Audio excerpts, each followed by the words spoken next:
De terça-feira, culto doutrinário. Para a glória de Deus, Deus é bom, tem cuidado de nós. E nós confiamos na vontade e no querer do Todo-Poderoso Deus nessa noite, na minha e na tua vida. Amém. Para a glória de Deus, Pai. Amém. A palavra que Deus me dera hoje é uma palavra que está no livro de Gênesis, primeiro livro da Bíblia, o primeiro livro da palavra do Senhor, do Velho Testamento, lá em Gênesis, capítulo 4. Gênesis, capítulo 4, versículo 1 em diante. O tema da leitura: o nascimento de Caim e Abel e o primeiro homicídio. Deus Todo-Poderoso, grandioso é o teu santo e excelso nome. Amém? Amém. Aos que nos acompanham pelo YouTube, aos que nos acompanham pelo Facebook, mais uma vez eu lhe peço em nome de Jesus, reserve um tempo para o Senhor agora, pegue um exemplar bíblico e em nome de Jesus acompanhe a leitura, acompanhe a palavra. Essa palavra é viva, essa palavra é poderosa, ela jamais volta sem a sua eficácia. É Deus que Ele tem a unção, a graça, o poder através do Espírito Santo de entrar na tua vida pelo poder desta palavra. Amém? Versículo 1 do capítulo 4 diz assim: e conheceu Adão a Eva, sua mulher, e ela concebeu e teve a Caim. E disse: alcancei do Senhor o varão. E teve mais a seu irmão Abel. E Abel foi pastor de ovelhas, e Caim foi lavrador da terra. E aconteceu ao cabo de dias que Caim trouxe do fruto da terra uma oferta ao Senhor.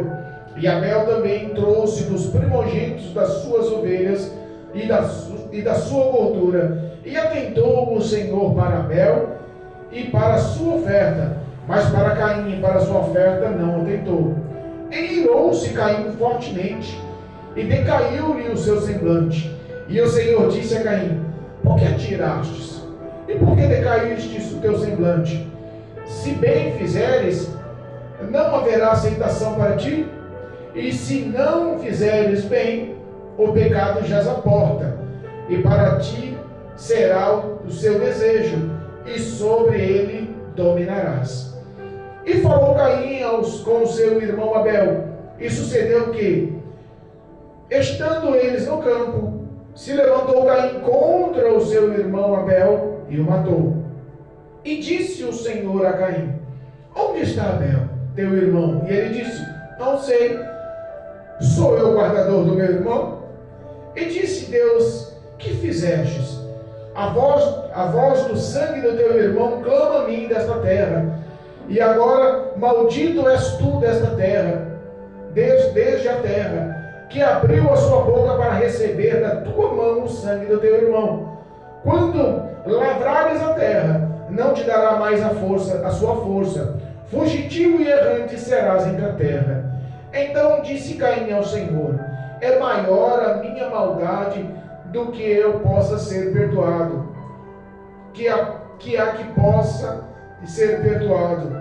Eis que hoje me lanças da face da terra, e da tua face me esconderei, e fugirei, e serei fugitivo e errante na terra, e serás que todo aquele que me achar me matará. O Senhor, porém, disse-lhe: portanto, qualquer que matar a Caim 7 vezes será castigado. E pôs o Senhor um sinal em Caim, para que não o ferisse qualquer que o achasse. E saiu Caim de diante da face do Senhor, e habitou na terra de Nod, da banda do oriente do Éden. E conheceu a Caim, sua mulher, e ela concebeu e teve a Enoque. E ele edificou uma cidade e chamou o nome da cidade pelo nome de seu filho Enoque. Amém? Amém. Até o 17, para a glória de Deus. Deus poderoso. Nós temos uma lição hoje forte, né? É, Jesus. Nós temos uma lição extremamente forte hoje. Nós sabemos que a queda do homem começou no jardim do Éden. A queda do homem começou com a desobediência, com Adão e Eva. A queda do homem começou e não parou. Deus expulsa do jardim do Éden Adão e Eva. A Bíblia fala que quando eles saíram, Deus decide proteger o jardim do Éden. E na saída, no caminho da saída, que era caminho do Oriente, Deus bota um querubim. E em volta da árvore do fruto da vida, Ele bota uma espada de fogo flamejante, protegendo a árvore. Eita, Jesus. Porque era justamente a árvore que lhe daria o direito de ter a vida eterna. Mas a Bíblia fala que o salário do pecado é a morte. Meu Deus. Aquele que comesse do fruto teria a consequência da morte. E eles comeram. Saíram do jardim do Éden. Deus protege o Éden com o querubim. Protege a árvore da vida com a espada flamejante, inflamada em fogo. Aleluia. Do capítulo 3, desse último versículo, ao capítulo 3, o versículo 24, é a expressão do que eu estou falando. E havendo lançado fora o homem, pôs querubins ao oriente do jardim do Éden e uma espada inflamada que andava ao redor para guardar o caminho da árvore da vida. Eita, Deus. Eles foram expulsos e Deus decide guardar o Éden. Só que do capítulo 3 para o capítulo 4, do fim desse versículo para o início da leitura oficial, aonde a Bíblia fala que Adão manteve relação com sua esposa Eva e teve um filho, não foi o primeiro filho. Passou-se um tempo, e esse tempo a Bíblia não relata. Os grandes teólogos e estudiosos dizem que passaram-se muitas centenas de anos, e que Caim e que Adão e Eva já tiveram outros filhos. Mas pastor, por que especifica justamente Caim e Abel? A Bíblia só fala em 3 filhos, Caim, Abel e Sete. Sete está mencionado lá no capítulo 26. No versículo 25, perdão, da leitura oficial, capítulo 4. Olha lá, no versículo 25 diz assim: e tornou Adão a conhecer a sua mulher, e ela teve um filho e o chamou o seu nome Sete. Amém?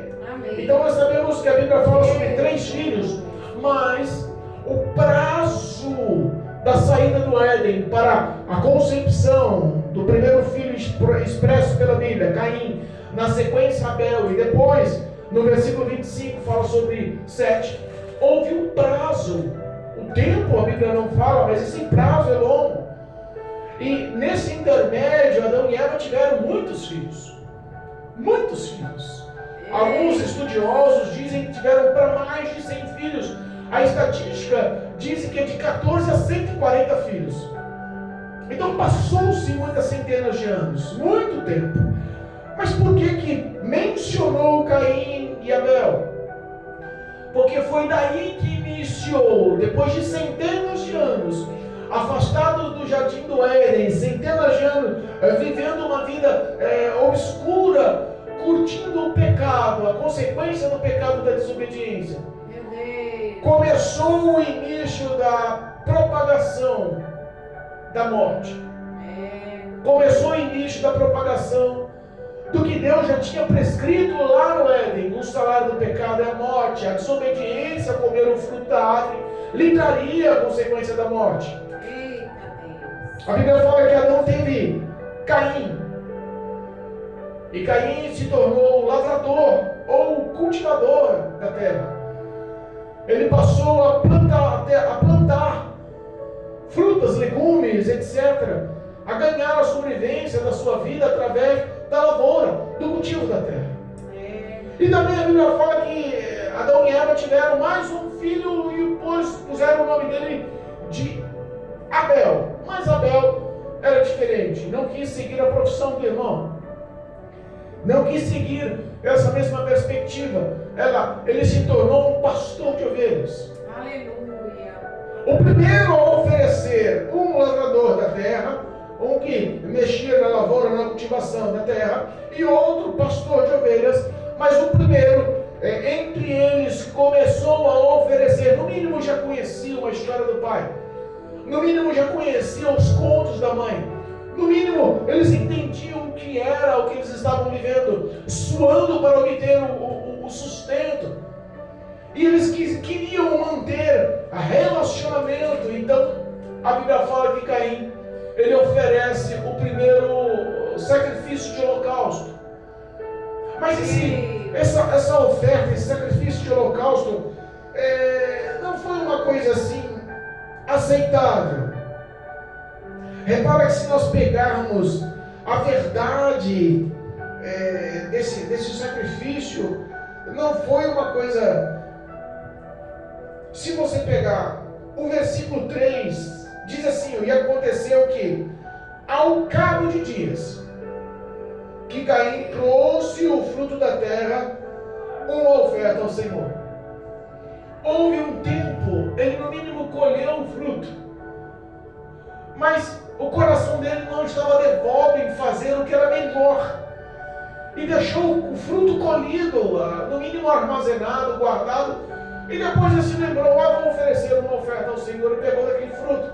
Eita Deus. Aquele fruto no mínimo já tinha perdido a sua beleza, perdido o seu vigor. Aquele fruto no mínimo já estava murcho, ou com início de apodrecimento. Eu não imagino, mas não era só o produto oferecido, mas também a doação e a dedicação da sua oferta. Meu Deus. O coração estava sendo visto por Deus. Não foi porque Adão e Eva e os seus filhos saíram do jardim do Éden que Deus deixou de se relacionar. A Bíblia fala que Deus conversava com eles, tinha um relacionamento com eles. Aleluia. Da mesma prática, eles mantinham conversas com o Senhor Deus Todo-Poderoso. Aleluia. Mas Deus conhecia, o Criador não vai conhecer a sua obra. Conhecia o íntimo do ser, do sentimento, do coração, dos pensamentos de Caim. A Bíblia fala que Abel também fez o mesmo, a oferta de sacrifício, mas por ele ser pastor de ovelhas e não cultivar a terra, não ser lavrador da terra, ele pegou o que ele fazia de melhor, que era do teu rebanho a melhor ovelha. Aleluia. Oh Deus. Ele doou o que ele tinha de melhor. Caim não, pegou as frutas e deixou lá. Passou os dias, só vou dar uma oferta, vai. Meu Deus. Lembra da história da oferta da viúva pobre? Se não me engano, está em Lucas, capítulo 21. A Bíblia fala que aquela viúva, ela deu 2 pequenas moedas e deu todo o seu sustento, tudo que tinha. Mas os fariseus que estavam ao redor estavam lhe dando do que sobrava, e eram ofertas maiores e mais gordas. Meu Deus. Repare que se a gente fosse olhar a oferta dos fariseus e fosse olhar a oferta de Caim, talvez Caim estava dando frutos grandes, frutos bons, frutos... Mas por que assim, pastor, está falando? Porque quando ele foi receber a sua lição, o seu castigo, a Bíblia nos fala que no versículo 12 diz assim, quando lavrares a terra, não te dará mais a sua força. A terra dava no mínimo para ele frutos excelentes. É verdade. Grandiosos. Eu imagino do que ele deve ter colhido ali, não deve ter sido, sabe, uma laranja pequena ainda. Verdade, Deus. Não deve ter colhido ali figos murchos. Não deve ter colhido ali. Ele deve ter colhido ali frutas de excelência. Verdade. Ele deve ter feito uma cesta grandiosa, poderosa, bonita, aceitável. Mas o coração dele não estava no mesmo perfil do que ele estava oferecendo. Como assim, pastor? Ele deixou tudo aquilo que ele colheu belo, bonito, por dias parado. Meu Deus. A cabo de dias, ele decidiu honrar o Senhor em uma oferta. Meu Deus. Deus não aceitou, porque o coração dele não estava devoto em honrar ao Senhor. Como aqueles fariseus que davam as suas grandes ofertas e faziam questão que todos viam, dava do que sobrava. Meu Deus. A Bíblia fala que Jesus viu aquela mulher jogando no gasofilácio, na arca do tesouro. 2 pequenas moedas, e ele falou, olha, aquela senhora deu mais do que todos os outros, porque ela deu todo o seu sustento. É verdade. O que aquela senhora fez foi o que Abel fez. Abel deu o que ele tinha de melhor. Tudo que ela tinha era 2 moedas. E foi visto por Deus o amor que ela deu. Foi dado. Abel foi da mesma forma. Ele pegou o primogênita das suas ovelhas, a mais grande, a mais mínima, a mais gorda, a mais bonita. Existia todo um sacrifício, existia toda uma sequência para oferecer sacrifícios ao Senhor. Os sacerdotes faziam eleições dos animais que as pessoas levavam para oferecer em oferta de sacrifício pelos seus pecados.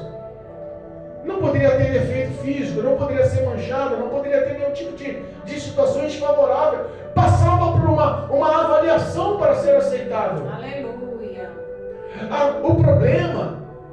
O problema gerou ali um pecado que rodeasse Caim. Porque Deus aceitou uma oferta de Abel, mas a de Caim não. E Caim percebeu isso. E a Bíblia fala que o semblante de Caim decaiu. Ele se entristeceu. Deus observou aquela situação. E ele chega para Caim e fala: vem cá, meu filho, mas por que caiu o seu semblante? Por que você está triste? Se você não fizer uma oferta boa, não fizer o bem, não fizer de coração, não fizer com amor, se você não fizer o que é certo, não é óbvio que eu vou aceitar. Porque ele quis dizer: o meu coração tem espaço para os dois. Eu não faço divisão entre você e ele. Eu não julgo ele menor do que você. É que ele ofereceu o que ele tinha com todo o coração. Faça da mesma forma. Eu amo você da mesma forma. Mas aquela tristeza que entrou no coração de Caim foi vista por Deus. E Deus fala: mas olha, faça o que é certo, porque eu vou aceitar. Mas se não fizer, fique sabendo que o pecado te rodeia e jaz à sua porta. Qual era esse pecado? Qual eram os pensamentos? No mínimo gerou no coração dele inveja. E chegamos no tema que o pecado que rodeava era a inveja. O problema de Caim, a partir daquele momento, não era mais a oferta, não era mais o tamanho do fruto, não era o tamanho da ovelha, a qualidade da ovelha, não era o problema que gerou no coração do Caim, era seu irmão Abel. Meu Deus. Toda a história dali em diante formulou, e mais uma vez eu enfatizo o prazo do tempo. Não se sabe o tempo que passou. Porque quando Deus recebeu uma oferta de Abel e ele agradou-se, falou para o Caim que ele não agradou, mas orientou: faça diferente, faça melhor. Eu amo você da mesma forma, eu quero aceitar a sua oferta da mesma forma. E advertiu: e se não fizer, cuidado, o pecado está na sua porta. E se você praticar, ele vai te dominar. Meu Deus, é forte. Versículo 7. Se bem fizeres, não haverá aceitação para ti. Com quem diz: você acha que eu não te amo, que eu não vou aceitar o que você faz? Faça o que é certo. E se não fizeres bem, o pecado jaz à porta, e para ti será o seu desejo. Repara que quando você começa a praticar o pecado, você ganha prazer, desejo naquele pecado. E a Bíblia fala, olha só: e sobre ele dominarás. O pecado vai dominar. Meu Deus. Sabe o que diz lá em João? Se eu não me engano, é o livro de João. Vamos ver lá, João capítulo 8. João capítulo 8. Inclusive, essa palavra, ela serve como advertência para todos que estão vivendo essa situação, achando que tem autocontrole, autodomínio, e que manda em sua vida, e não é essa a verdade. Verdade, meu Deus. João capítulo 8, versículo 34 diz assim, ó: respondeu-lhe Jesus: em verdade vos digo que todo aquele que comete pecado é servo do pecado, ou escravo do pecado. Olha aí, é verdade. É isso que Deus estava falando com Caim lá. O teu desejo está sobre o pecado, e o pecado vai te dominar. Meu Deus. Quando a gente começa a cometer o pecado, se torna escravo do pecado. É verdade. Ele começa a dominar a sua mente. Meu Deus. Algumas pessoas olham para nós cristãos e falam: vocês são malucos. Vocês não podem fazer nada. É. Que história é essa? Eu vou virar crente e eu não vou poder fazer nada que eu quero. Se eu quiser fazer o que eu quiser, eu sou livre, faço na hora que eu quiser. Meu Deus. Se eu quiser fumar, eu vou fumar. Mas se eu for crente, eu não vou fumar. É proibido. Se eu quiser beber, eu vou beber. Eu sou livre, bebo na hora que eu quiser. Meu Deus. O que eu quiser fazer, eu vou fazer. E ninguém vai mudar a minha vida, porque eu sou o dono da minha vida. Esse é o pensamento que o diabo tenta colocar na cabeça de muitos. Mas esse versículo mostra outra verdade. Mostra que aquele que comete o pecado se torna servo do pecado. Repara uma coisa: a visão de liberdade, de libertação, de mudança de vida, não está no foco de vida, de mente, de visão que o mundo oferece, que o diabo tenta ofertar. O diabo bota na cabeça que todo aquele que bebe, fuma, usa droga, pratica imoralidade, faz tudo o que ele quer na vida, acha que aquilo ali é liberdade, mas não é.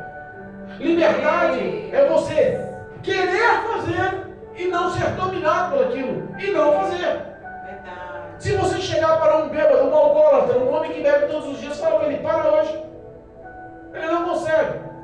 Se você chegar para uma pessoa que fuma há anos, há décadas a fio, para hoje, ela não consegue. Meu Deus.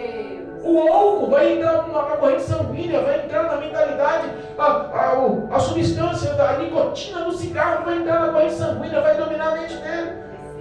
Meu Deus. E nós estamos falando de dois exemplos simples.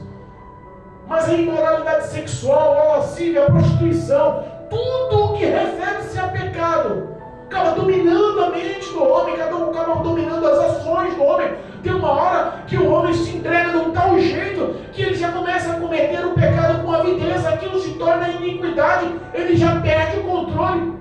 E há danos. Meu Deus. Há danos para a sua saúde, há danos para a sua família, há danos para as suas finanças, há dano para os seus sentimentos, há dano para a sua profissão, há dano para a sua vida espiritual. Enfim, o resumo dessa história é a morte. Meu Deus. Deus estava mostrando lá, olha só. Deus estava mostrando lá para Caim: cuidado. Você não consegue comandar nem controlar. É mais forte do que você pensa. Ele vai te dominar. Versículo 7, na parte B, diz assim: ó: e para ti serás o seu desejo, e sobre ele te dominarás. Você vai acabar se tornando escravo disso. Meu Deus. Deus advertiu e tem advertido muita gente: cuidado. O que gerou no coração de Caim foi justamente uma inveja pelo teu próprio irmão. Meu Deus. Quantas pessoas estão com inveja do seu irmão? É verdade. Meu Pai. E inveja é um sentimento maligno, demoníaco, e destrói com tudo no coração do homem. Verdade. A inveja ela pode ser gerada por vários setores.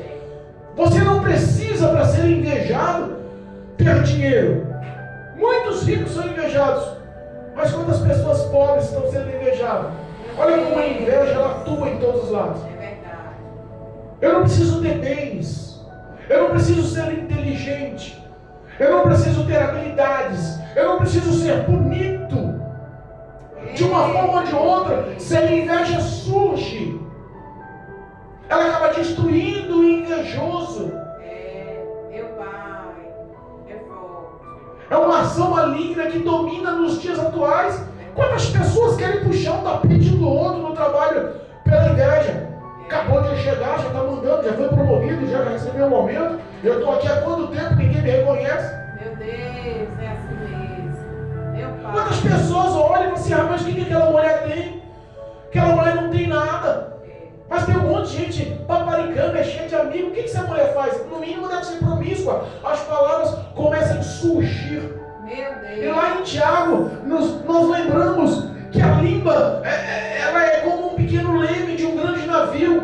Meu Pai. Se o homem conseguir dominar a língua, ele domina o corpo inteiro. A inveja gera isso, maledicência. Meu Deus. Pessoas que às vezes compra uma casa, ou compra um carro, ou compra um bem, olha lá, só pode estar roubando, só pode estar traficando, porque não é possível comprar um carro daquele nível. Inveja. Meu Deus. Olha só, no mundo espiritual, dentro da igreja, entre os irmãos, acontece muito isso. Sabe o que acontece? A primeira ação de um invejoso, olha lá, está achando que é santa demais. Meu Deus. Está achando que é santo demais. É verdade. Não quer andar com a gente, não quer andar com um grupinho, com a rodinha. Quer se separar, quer andar sozinho. Está achando que é melhor que os outros. É desse jeito. Sabe, situações rotineiras que agora em 2024 nós vemos que continua sendo atual e trabalhada pelo diabo para matar, roubar e destruir a vida espiritual do crente, o relacionamento do crente com Deus. E é isso que Deus está advertindo. Cuidado, o pecado vai destruir o meu relacionamento com você. Meu Deus. Porque o pecado é a única coisa que isola o homem de Deus. É verdade. E depois disso gera uma herança maligna. Meu Pai. A grande verdade é essa. Maldições hereditárias Meu Deus. alastraram-se sobre a face da terra. Esse foi o primeiro homicídio, mas lembre-se, da descendência de Caim surgiu um chamado Lameque, que em vez de matar um, matou dois. Meu Deus. Olha, mano, reuniu as suas duas mulheres, falou assim: ó, ouça bem a voz do seu marido. Matei um homem hoje porque ele me feriu, e matei outro porque ele me pisou. Meu Deus. O castigo sobre Caim era de 7 vezes, mas sobre mim será de 70 vezes 7. Olha só, versículo 23, confirma o que eu estou falando. E disse Lameque era um dos filhos de Caim. E disse Lameque às suas mulheres, Ada e Zila: ouve a minha voz, vós mulheres de Lameque, escutai o meu dito, porque eu matei um varão por me ferir e um jovem por me pisar. Porque 7 vezes Caim será vingado, mas Lameque 70 vezes 7. Meu Deus. Olha só como o pecado se alastra. Meu Jesus. Olha só como a maldição da ação de um chegou na descendência futura. Mas pastor, que ação foi essa? O início do pecado, a inveja. Meu Deus. O início do pecado, a falta de domínio próprio. O início do pecado, a desobediência. O início do pecado, a falta de confiar no relacionamento com Deus, no que Deus adverte. A Bíblia fala, olha o versículo 8, a Bíblia fala aqui, Caim chama seu irmão Abel: vem cá, Abel, vamos dar a volta no campo. Oh, meu Deus. Eu não sei o prazo, o tempo que passou da advertência de Deus até que Caim chamasse Abel para passear no campo. No mínimo pode ter passado um tempo maior e ele ficou martelando aquilo, mastigando aquilo. Mas teve uma hora que o pecado ganhou. E esse é o problema. As pessoas acham que conseguem ganhar mentalmente, psicologicamente, se sentem incapazes de se relacionar com o pecado e não cair no pecado. Jesus. Nos dias atuais, isso está implícito lá em 1 Coríntios capítulo 15, versículo 33. Não vos deixe enganar, as más conversações corrompem os bons costumes. Isso acaba corrompendo e levando o homem a se afastar de Deus pelo pecado. Meu Deus. Caim chama Abel, e no campo, só os dois, Meu Deus. longe de pai, longe de mãe. A Bíblia fala que ele mata Abel. Não especifica como, mas o primeiro homicídio aconteceu. Talvez com um pedaço de pau, talvez com um pedaço de pedra. Mas ele mata seu irmão. O sangue derramado, a morte, a consequência do pecado, Meu Deus. faz Deus chegar em Caim e chamar: Caim, cadê seu irmão Abel? Eita, Jesus. Deus já conhecia, já entendia, já sabia qual era o acontecido. Deus é Deus, onipotente, onipresente, onisciente. Ele conhece as suas obras. Ele conhece as suas obras, os seus feitos são vistos por Deus. Não dá para camuflar, não dá para mentir, não dá para enganar. Caim olha para Deus e fala assim: eu não sei, por acaso eu sou guardador do meu irmão agora? Meu Deus. Deus, ele começa a expressar: Caim, o sangue do teu irmão grita da terra. Olha aí. O sangue que você derramou do seu irmão grita da sepultura onde você enterrou ele. Meu Deus. Maldito serás agora, que a terra não vai te dar mais sua força. Você não vai mais conseguir sobreviver com a sua labuta de lavrador. Olha aí. Está sentenciado a padecer e a depender dos outros. Meu Deus.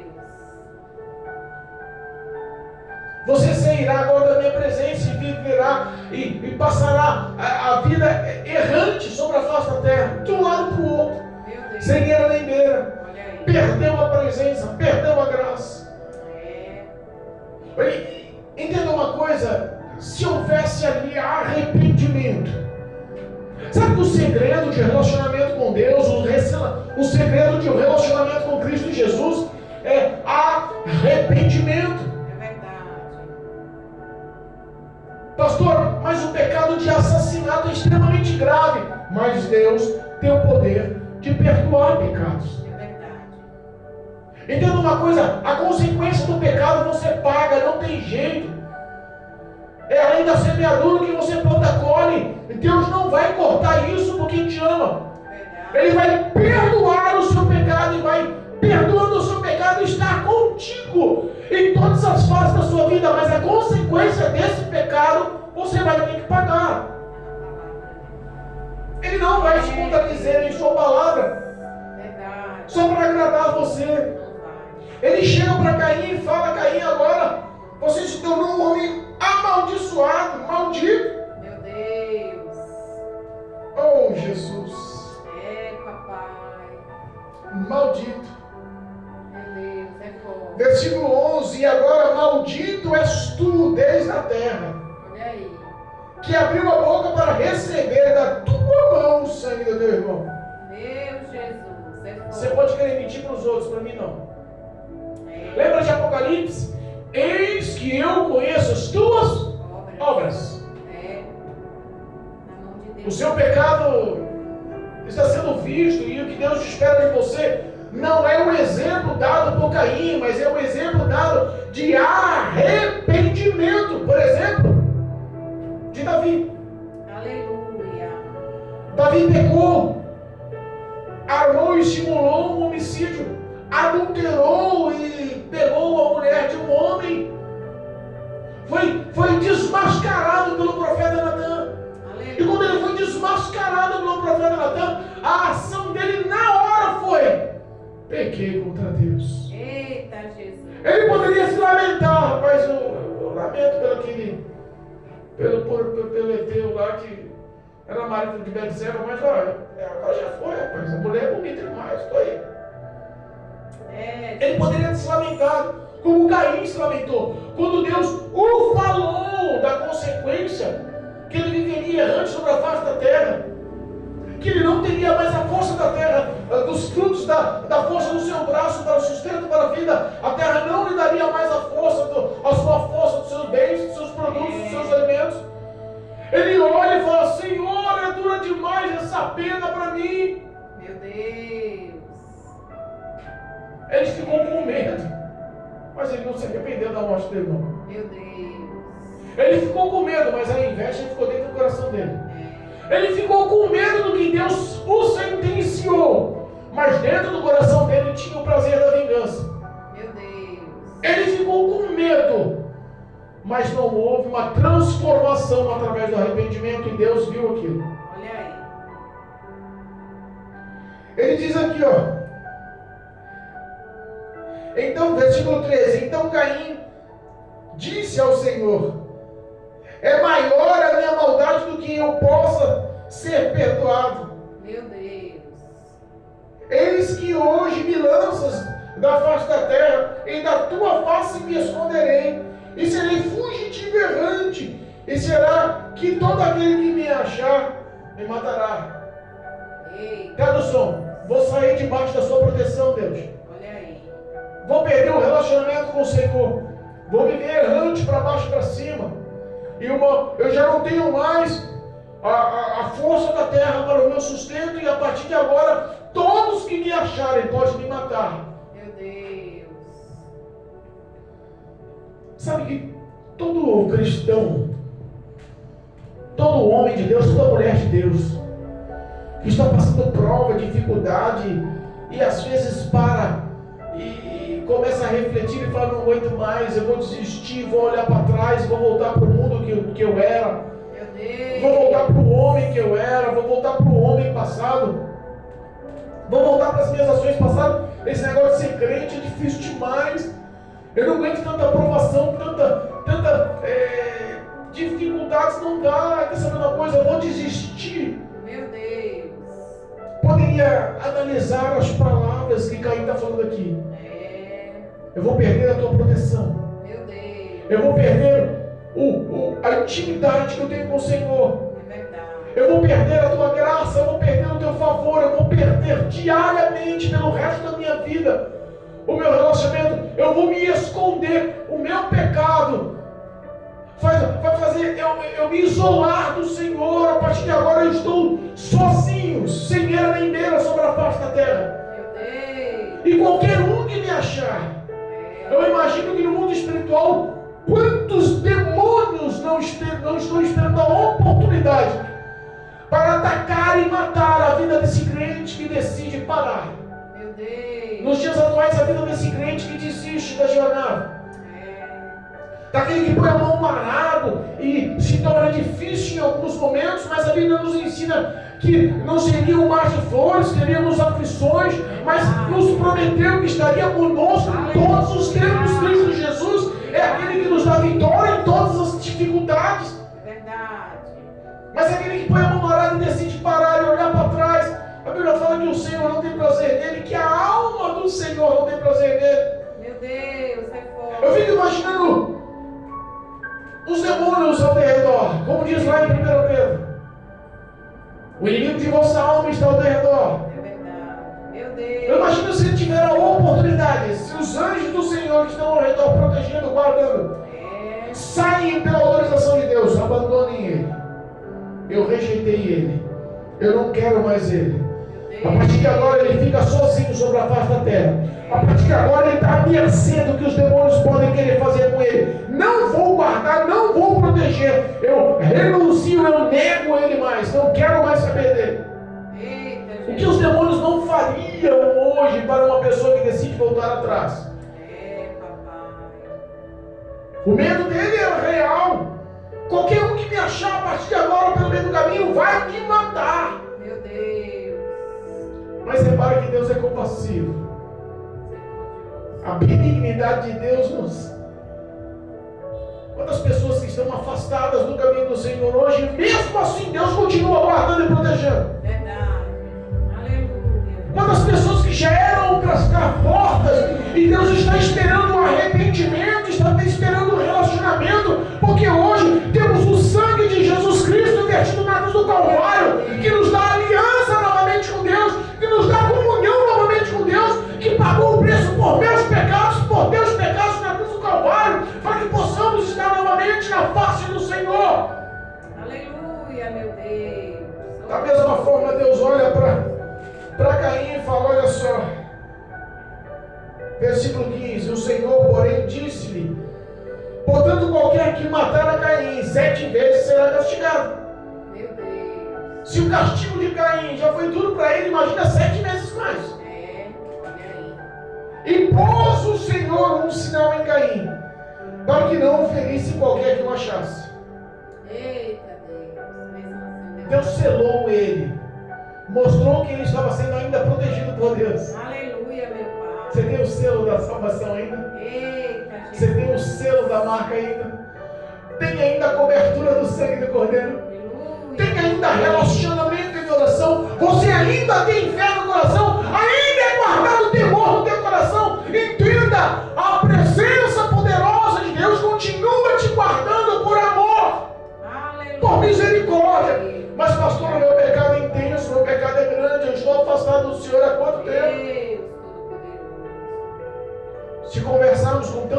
moradores de rua, usuários de entorpecente.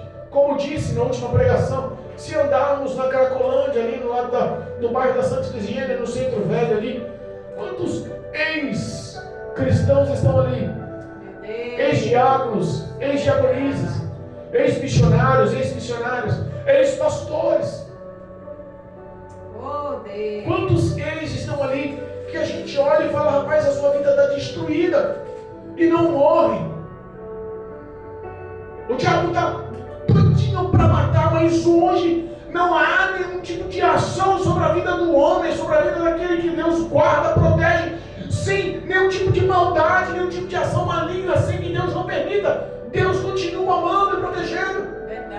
Porque a Bíblia fala que Jesus Cristo veio sobre a face da terra buscar e salvar quem está perdido.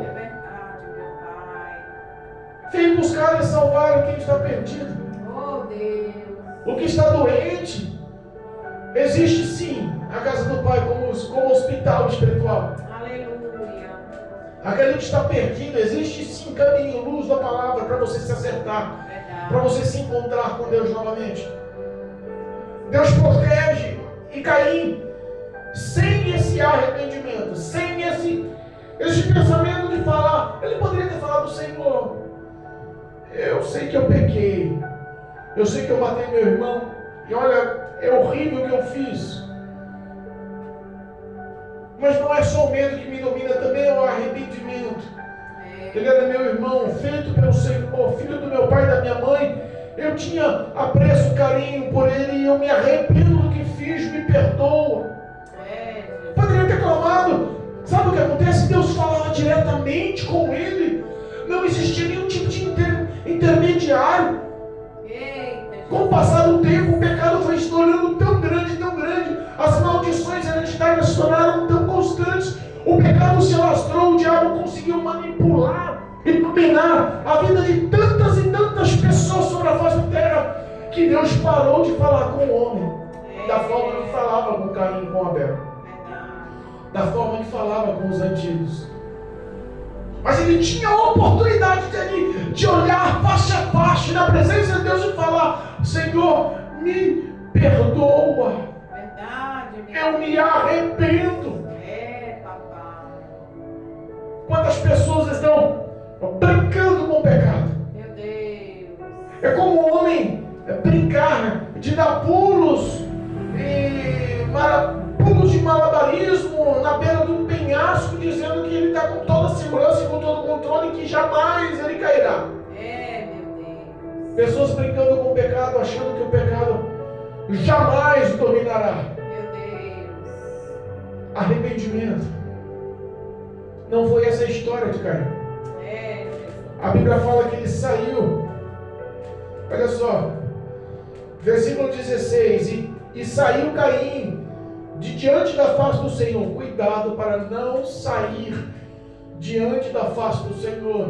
Glória a Deus. O refúgio do homem, a história do homem, a vitória do homem, ela só pode ser contada estando na presença do Senhor. Mas Caim saiu e habitou na terra de Nod, da banda do Oriente do Éden. Lembra dessa banda do Oriente do Éden? Lembra do primeiro versículo que eu li? Vamos voltar lá. Primeiro versículo que eu li no começo da pregação, capítulo 3, versículo 24. E havendo lançado fora o homem, da onde? Do jardim do Éden, pôs querubins ao oriente do jardim do Éden. Por que o oriente do jardim do Éden? Porque era o caminho da saída do jardim do Éden. E aqueles ao qual foram filhos e filhas de Adão e Eva, ao qual formou-se população com o passar das centenas de anos, foram correndo para estar na entrada do jardim do Éden, na entrada do caminho, no acesso do caminho do Éden, não podendo entrar, mas quiseram morar perto. Eita Deus. No mínimo ainda tinha temor. Centenas de anos passaram. Meu Deus. A Bíblia fala que Caim, ele foi para lá, conheceu uma mulher, e com ela ele teve filhos. Repara que a Bíblia fala sobre a descendência de Caim, mas não fala nem o nome da mulher. Versículo 17 diz assim: e conheceu Caim a sua mulher, e ela concebeu e teve Enoque. Repare que não falou nem o nome da mulher. A história do homem deixa de ser lembrada. O homem sem Deus deixa de ser mencionado. O homem sem Deus perde a sua identidade. Verdade. Meu Deus. A sua descendência, se não for a graça e a compaixão do Senhor, é uma descendência de destruição. Meu Deus. A Bíblia fala que a descendência começou a crescer. Ele teve um filho chamado Enoque. E pelo agrado do nome Enoque, ele fundou uma cidade e colocou o nome daquela cidade de Enoque. Verdade.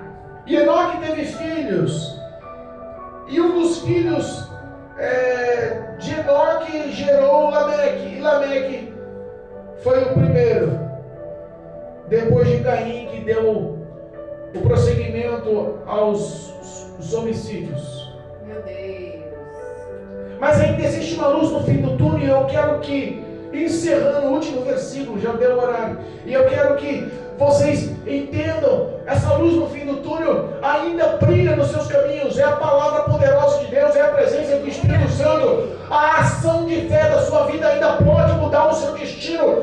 O último versículo diz assim, como foi lido no versículo 25, diz que Adão ele coabitou novamente, ele manteve relação novamente com a sua esposa e teve outro filho chamado Sete. Eita Deus. E assim, versículo 26, e a Sete mesmo também nasceu um filho, e chamou o filho de Sete Enos. E olha só, para encerrar, então se começou a invocar o nome do Senhor. Eita Deus. Adão, quando teve Sete com Eva, que foram os 3 filhos que a Bíblia menciona, o último filho mencionado da Bíblia é chamado Sete, que era filho de Adão e Eva. Ele intitula como substituto de Caim, substituto de Abel, perdão. Como Caim matou o meu filho Abel, o Senhor me concedeu Sete, me deu Sete. Ele será o substituto. Lançou uma palavra de bênção. Ele será o substituto de Abel, ao qual o Senhor se agradou, ao qual o coração dele foi agradável, ao qual ele foi justificado perante Deus pela fé que ele tinha em Deus. Aleluia. Hebreus capítulo 11, versículo 4 diz que Abel foi justificado por sua oferta, justificado pelo próprio Deus, pela sua fé. Aleluia. Glória a Deus. Essa justificação que está lá em Hebreus capítulo 11, versículo 4 é uma simbologia do que está especificando. Houve um substituto pela fé. Aleluia. Adão lançou a sua fé em Sete. E Sete lançou a sua fé em Enos. E eles começaram novamente a buscar o nome do Senhor. Glória a Deus. Aleluia. Entenda uma coisa. Oh, Deus. Aonde abundou o pecado, superabundou a graça do Senhor Jesus. Verdade. Se o Filho do Homem vos libertar, verdadeiramente sereis livres. Aleluia, meu Deus. Que a graça do Senhor possa te alcançar. Aleluia. Que o Espírito Santo possa lhe dar mais uma oportunidade. Eita, Jesus. O amor de Deus não mudou em sua vida. Verdade. O sacrifício de Jesus Cristo na cruz do Calvário não foi em vão sobre a sua vida. O Espírito Santo de Deus continua te amando, intercedendo por você e te aguardando. Continua querendo entrar no teu coração, morar, fazer parte da sua vida, guiar os seus passos, te levar à paz e à felicidade eternal que você perdeu. Deus Todo-Poderoso. Jesus Cristo te ama e quer te salvar. Volte à casa do Pai. Volte a invocar o nome do Senhor. Em nome de Jesus. Amém. Em nome de Jesus.